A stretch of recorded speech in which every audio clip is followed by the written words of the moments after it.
এবার এক নজরে জানব ষষ্ঠ দিনের মধ্যপ্রাচ্য যুদ্ধ পরিস্থিতি।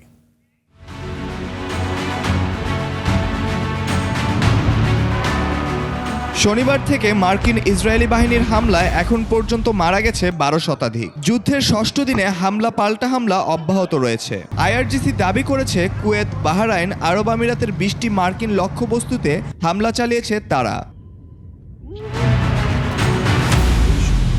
দেশটির বিপ্লবী গার্ড বাহিনী আইআরজিসি দাবি করেছে তারা পারস্য উপসাগরে একটি মার্কিন তেলের ট্যাঙ্কারে বিধ্বংসী হামলা চালিয়েছে। যুক্তরাষ্ট্র বা ইসরায়েলপন্থী কোনো বাণিজ্যিক জাহাজকে হরমুজ প্রণালীতে চলতে না দেওয়ার হুঁশিয়ারিও দেয় তারা। গালফ অঞ্চলের মার্কিন ঘাঁটির পর এবার আজারবাইজানে ড্রোন হামলা। একটি আঘাত হেনেছে বিমানবন্দরে, অন্য একটি স্কুল প্রাঙ্গণে। বাকু এই ঘটনার তীব্র নিন্দা জানিয়ে ইরানি রাষ্ট্রদূতকে তলব করেছে, তবে হামলার দায় স্বীকার করেনি তেহরান। অস্ট্রেলিয়ার প্রধানমন্ত্রী অ্যান্টনি আলবানিজ ঘোষণা দিয়েছেন জরুরি পরিস্থিতি মোকাবেলা পরিকল্পনার অংশ হিসেবে তার দেশের সামরিক সরঞ্জাম মধ্যপ্রাচ্যে পাঠানো হয়েছে। পার্লামেন্টে আলবানিজ বলেন তার সরকার অঞ্চলটিতে ৬টি সংকট মোকাবেলা দল পাঠিয়েছে।